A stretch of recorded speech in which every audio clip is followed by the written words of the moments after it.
வணக்கம். வாழ்வழிக்கும் விஷ்ணுமாய சுவாமி ஆன்மீக நிலையம். இந்த உலகத்தில் பார்த்திங்கன்னா நிறைய மலர்கள் இருக்குது. ஒவ்வொருத்தவங்களுக்கும் ஒவ்வொரு மலர்கள் பிடிக்கும். அந்த மாதிரி இந்த உலகத்தில் பார்த்திங்கன்னா நிறைய தெய்வங்கள் இருக்குது. நம்ம முறை தமிழ்நாட்டில் பார்த்திங்கன்னா இந்து, முஸ்லீமு, கிறிஸ்துவர்கள் இந்த மாதிரி நிறைய பாகுபாடுகள் இருந்தாலும் கடவுள் ஒன்று தான். ஆணாக இருந்தாலும் சரி, பெண்ணாக இருந்தாலும் சரி, எல்லாருக்கும் பார்த்திங்கன்னா கடவுள் அப்படிங்கிறவர் ரொம்ப பொதுவானவர். ஒவ்வொருத்தவங்களுக்கும் ஒவ்வொரு தெய்வங்கள் பிடிக்கும். அவங்களுடைய இஷ்ட தெய்வங்களை வச்சு எப்படி தங்களுடைய வாழ்க்கையை மேம்படுத்துறது, இப்போ குடும்ப பிரச்சனையாக இருந்தாலும் சரி, பில்லி சூனிய பிரச்சனைகளாக இருந்தாலும் சரி, இல்லை பொருளாதார ரீதியாகவும் சரி, இல்லை வேலைவாய்ப்பு கிடைக்கணும், இந்த மாதிரி உங்களுடைய தேவைகள் என்னென்ன, சின்ன சின்ன தேவைகள் என்னென்னவோ அதெல்லாம் எப்படி உங்களுக்கு பிடிச்ச தெய்வங்களை வச்சு சரி பண்ணிக்கிறது அப்படிங்கிறதெல்லாம் நான் இன்றைக்கி உங்களுக்கு நான் ஒரு எளிமையான முறையில் சொல்ல போகிறேன். அதுக்கான என்னென்ன தெய்வங்களை உபாசனை பண்ணணும், அதனுடைய வழிபாட்டு முறைகள் என்னென்ன, இந்த மாதிரிலாம் நான் உங்களை சொல்ல போகிறேன். அதுக்கு முதல்ல நான் பார்த்திங்கன்னா இப்போ காளியை வச்சு ஆரம்பிக்க போகிறேன். இது வந்து காளி உபாசனை கூட. இதில் காளி ஆவாகனம் பண்ணி வச்சுருக்கேன். இதில் பார்த்தீங்கன்னா இது முழுக்க முழுக்க சைவ வழிபாடு. சைவ வழிபாடுனா நம்ம கொஞ்சம் சுத்தபத்தமாக 48 நாளைக்கு அசைவம் சாப்பிடக்கூடாது, மது மாமிசம் இதெல்லாம் சுத்தமாக தவிர்த்தணும், குடும்ப வாழ்க்கையும் தவிர்த்துடணும். இந்த மாதிரி இதை 48 நாள் உபாசனை பண்ணிங்கன்னா காளி தேவியினுடைய அருள்னால உங்களுக்கு உங்களுடைய தேவைகள் எல்லாம் நீங்கள் நிறைவேற்றிக்கலாம். உங்களுடைய தேவைகளில் மட்டும் இல்லை, உங்களுடைய குடும்பத்தில் உள்ள தேவைகள், உங்களுடைய உறவினர்கள், இல்லை உங்களுக்கு தெரிஞ்சவங்க யாராவது கஷ்டப்படுறாங்கன்னா நீங்கள் காளி தேவியினுடைய மந்திரத்தை சொல்லி காளி தேவி நீங்கள் வசியம் பண்ணி வச்சுருக்கிறதுனால அவங்க மூலிமா மற்றவங்களுக்கு உங்களால் ஒரு நல்லது செய்ய முடியும். உங்களால் ஒரு 4 பேர்த்துக்கு ஒரு நல்லது செய்ய முடியும். கெட்டது செய்யாட்டினாலும் நீங்கள் ஒரு நல்லது செய்ய முடியும். உங்களுடைய பக்தியின் மூலமாகவோ, நீங்கள் வச்சுருக்க காளியின் மீது உள்ள அபரிவிதமான ஒரு ஆற்றல், ஒரு தெய்வீக ஆற்றல் காளி உங்களுக்கு கொடுக்குற அந்த வசிய சக்தியின் மூலமாகவோ நீங்கள் மக்களுக்கு அதை நல்லது செய்ய முடியும். இதில் 2 விதமாக இருக்குது. இது சைவம், இது பார்த்திங்கன்னா அசைவம். இப்போ அசைவத்துக்கும் சைவத்துக்கும் என்ன வித்தியாசம் அப்படின்னு பார்த்தீங்கன்னா, இப்போ நம்ம சின்ன வயசுல எல்லாம் பார்த்துருப்போம், நம்ம வீட்டில் 3 வேளை சாப்பாடு சாப்பிட்றோம். டெய்லி சாப்பாடு மட்டும் சாப்பிட்டுக்கிட்டு இருந்தால் நம்ம அதுக்கு போர் அடிச்சிடும். சின்ன குழந்தைகளுக்கு திடீர்னு வீட்டில் யாராவது வந்தால் ஸ்நாக்ஸ் எல்லாம் வாங்கிட்டு வருவாங்க. சின்ன வயசில் நம்ம சொந்தக்காரவங்க யாராவது வந்தால் எங்கே இருந்தாலும் ஓடி வருவாங்க. காளி தேவி பார்த்திங்கன்னா அசைவம், ரத்த பிரியை. பலி கொடுக்குறதுக்கு பார்த்திங்கன்னா பலி பூஜைக்கு எங்கே இருந்தாலும் ஓடி வரும். நம்ம சாதாரணமாக கும்பிட்றதுக்கும் பலி பூஜை பண்ணி கும்பிட்றதுக்கும் பார்த்திங்கன்னா நிறைய வித்தியாசங்கள் இருக்குது. இது குறைஞ்சபட்சம் கோழி, ஆடு அதோடு நீ பார்த்திங்கன்னா அதுக்கு மேலே எதுவும் போகக்கூடாது. இந்த மாதிரி கோழி பலி கொடுக்குறதுனால, இல்லை சேவல் பலி கொடுக்குறதுனால பார்த்திங்கன்னா உங்களுடைய வேண்டுதல்களை சீக்கிரமாக நிறைவேற்றி வைக்கும் காளி அசைவ முறையில். இதில் ஒரு சிக்கலான விஷயம்னா, இப்போ நம்மளே நமக்கு பிடிச்ச தீன்பண்டங்கள் சாப்பிடும்போது டேஸ்ட் அதிகமாகிடுச்சுன்னா நம்ம இன்னும் வேணும்னு கேட்போம். அந்த மாதிரி காளி என்ன பண்ணணும்னா, இவன் நம்ம கேட்குறதெல்லாம் கொடுக்குறேன், அப்போ இன்னும் கொஞ்சம் கேட்போம், அவன் கொடுக்குறானாலும் பார்ப்போம் அப்படின்னு சொல்லி இன்னும் கொஞ்சம் பலி கேட்கும். இன்னும் கொஞ்சம் நீ பலி கொடுத்தாதே நான் அதெல்லாம் செய்வேன், அந்த மாதிரிலாம் சொல்லும்.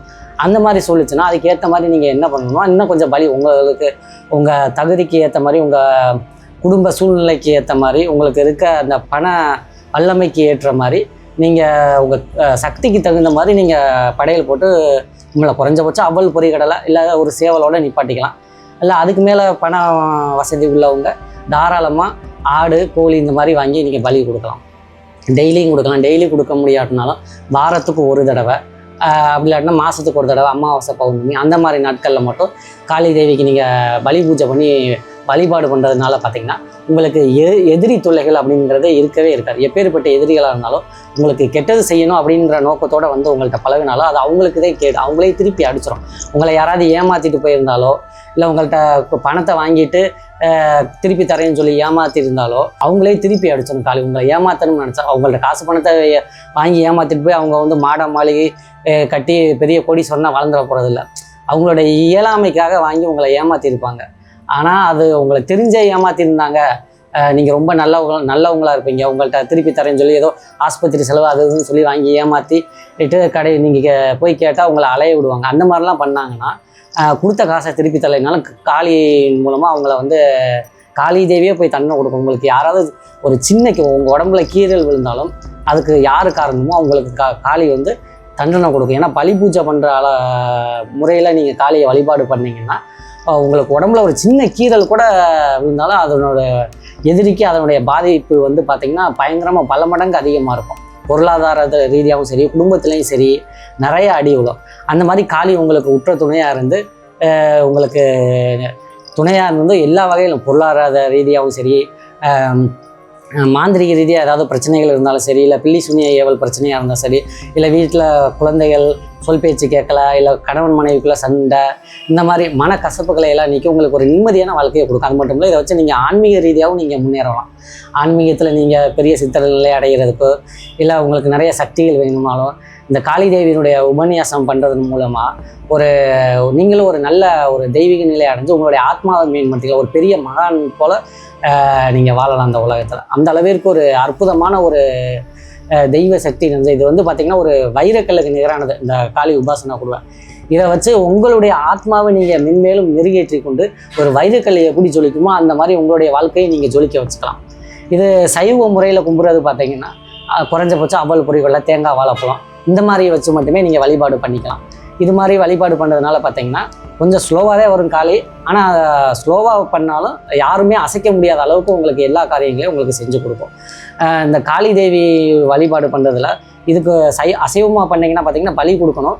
சைவமாக பண்ணுறதுனால பலி கிடையாது அப்படிங்கிறதுனால பானகம், இந்த மாதிரி காளிக்கு பிடிச்ச திராட்சை பழம், கருப்பட்டி, காதோர கருகமணி இந்த மாதிரி இதெல்லாம் வாங்கி வச்சு நீங்கள் பூஜை பண்ணுறதுனால காளி வந்து உங்களுடைய வேண்டுதல்கள்லாம் ஏற்றுக்கொண்டு சீக்கிரமாக உங்களுக்கு நல்ல பலன்களை வழங்கும்.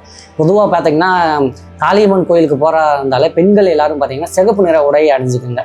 ஏன்னா காளிக்கு வந்து சிகப்பு ரொம்ப பிடிக்கும். சிகப்பு நிற உடையை அணிஞ்சுக்கிட்டு போகிறதுனால உங்களுக்கு கணவன் மனைவி பிரச்சனையாக இருந்தாலும் சரி அதெல்லாம் உங்களுக்கு சரி பண்ணி கொடுக்கும். செல்வத்தை நிறையா கொடுக்கும். மெயினாக பார்த்திங்கன்னா பெண்கள் வந்து சிகப்பு நிற உடை அணிவதுனால செல்வ அவசியம் நிறையா ஏற்படும். அவ்வளோ சீக்கிரமாக உங்களை யாரையும் வசியம் பண்ண முடியாது. சிகப்பு நிற உடைக்கு அந்தளவுக்கு ஒரு சக்தி. செய்வினையே பண்ணாலும் உங்களுக்கு அவ்வளோ சீக்கிரமாக யாரும் எதுவும் செய்ய முடியாது. சிகப்பு நிறத்திற்கு அந்த ஒரு சக்தி இருக்குது. அது மாதிரி ஒவ்வொரு நிறத்திற்கு இப்போ காளிக்கு கருப்பை யூஸ் பண்ணலாம். கருப்பெல்லாம் யூஸ் பண்ணோம்னா ரொம்ப அகோரமாக உக்கிரமாக வரும். அது ஆனால் காசு பணம் வராது.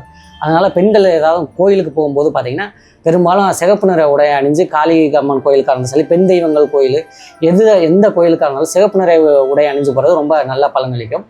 அது மட்டும் இல்லை, இந்த காளி தேவி சைவ முறையில் பண்ணுறதுனால நிறைய மந்திரங்கள் சொல்ல வேண்டியது. இப்போ நீங்களே உங்கள் வீட்டில் யாராவது கஷ்டப்படுறாங்க, சொந்தக்காரங்க யாராவது கஷ்டப்படுறாங்கன்னா அவங்களுக்கு இந்த காளி தேவியை வச்சு அவங்களுடைய துயரை நீங்கள் நீக்கிறதுக்காக மந்திரங்கள் கொஞ்சம் அதிகமாக சொல்ல வேண்டியது. அசைவ முறையில் ஒரு கோழியை மட்டும் அறுத்து விட்டு சாமிக்கிட்ட இந்த அவங்க ரொம்ப கஷ்டப்பட்டுக்கிட்டு இருக்காங்க, அவங்களுடைய உடல் நோயை நீக்கி விடு அப்படின்னு சொல்லி வேண்டிக்கிட்டு ஒரு கோழியை அறுத்து விட்டாலும் சரியாக போயிடும். ஆனால் சைவ முறையில் பண்ணுறதுனால ஒரு 508 தடவையோ இல்லை 1008 தடவையோ நோய்க்கு தகுந்த மாதிரி நீங்கள் மந்திரம் சொல்லி திருநீரை மந்திரிச்சு அதை தண்ணியில் கலந்து குடிக்க சொன்னாலும் சரி, இல்லை வேப்பிலையை அடித்து விட்டாலும் சரி, அந்த நோய்கள் உங்களுக்கு குணமாகும். காளி மந்திரத்தை சொல்லி வேப்பிலை அடித்து அம்மை நோய் குணமாகும். இந்த மாதிரி காளி தேவியை வச்சு உங்களுடைய சகல பிரச்சனைகளையும் தீர்த்துக்கலாம். அது மட்டும் இல்லை, நவகிரகங்கள்னால் ஏற்படக்கூடிய பாதிப்புகளை நீக்கிக்கலாம். அதாவது இது காளிக்கு மட்டும் இல்லை, எல்லா தெய்வங்களுக்குமே இது பொருந்தும்.